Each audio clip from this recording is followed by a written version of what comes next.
Well, hello and welcome back. And in this video, we're focused on the MVWAP, which is the Moving Volume Weighted Average Price Indicator, which is one of the suite of 5 indicators that you get with the Quantum VWAP Pro indicator, because we wanted to bundle all these variants together because they are so important and they are so popular. And indeed, one we developed ourselves, which is not available elsewhere, a standard, which is one which works on the dailies, the weeklies, and the monthlies. So here we are, we're on the MVWAP again, and I've selected a future here. We've looked at stocks, we've looked at an ETF, and here we're focused on a future. We're on the YM, which is the Emini future for the Dow index. And we're on the September contract here.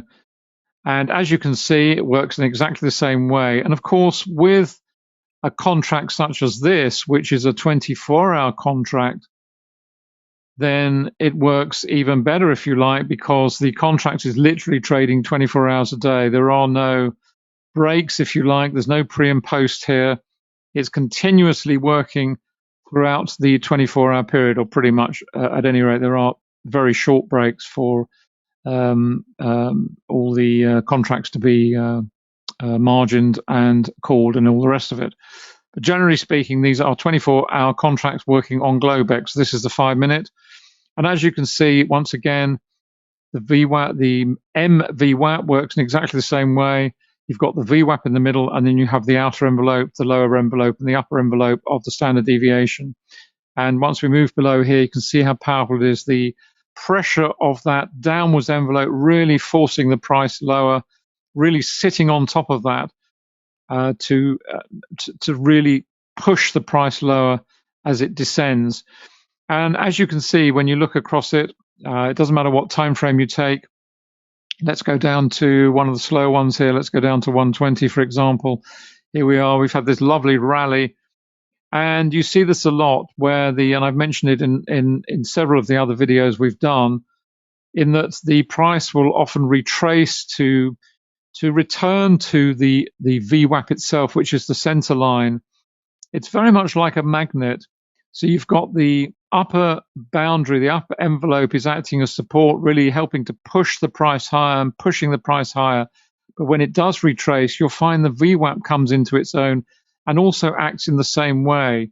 It's revisited quite often. You'll see it obviously much more frequently on the faster time frame charts, but you can see it here, really does revisit it. And then when it crashes through, obviously what we're looking at is the volume down here and how it's related to the price action.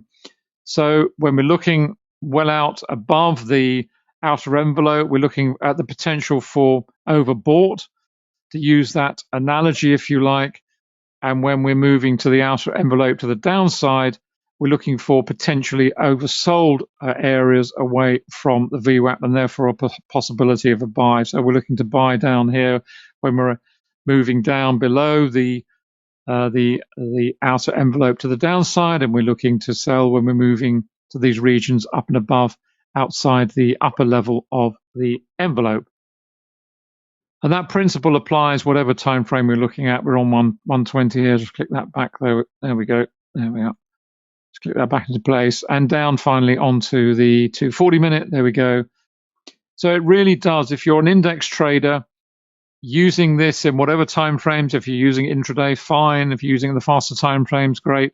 It really does help to give you a perspective over the slightly slower time frames of where that index is in terms of what you're trading on an intraday basis and how it's been performing over the last sessions. As you can see here, we've gone from here our 28th of July, we go right back to the 16th of May. So this is a huge period, and there are no breaks.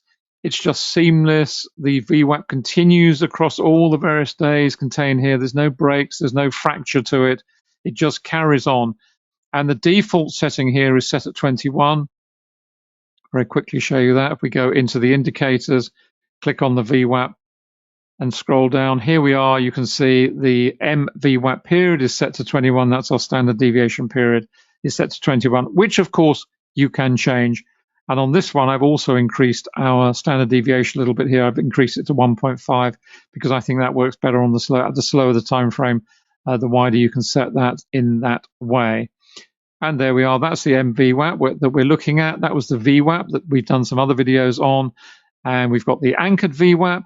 We've got the time-weighted average price. And we've got the intraday VWAP, which works, as I say, on the dailies, the weeklies, and the monthlies. So there we go. I hope you've enjoyed this particular video. In the next video, I'm going to show you the VWAP working alongside the MVWAP because I think they're a really nice, powerful combination. And I would urge you to investigate this for yourself because it's a great way of using the two indicators together. So I hope you've enjoyed this particular video. Thanks for watching. See you soon and bye for now.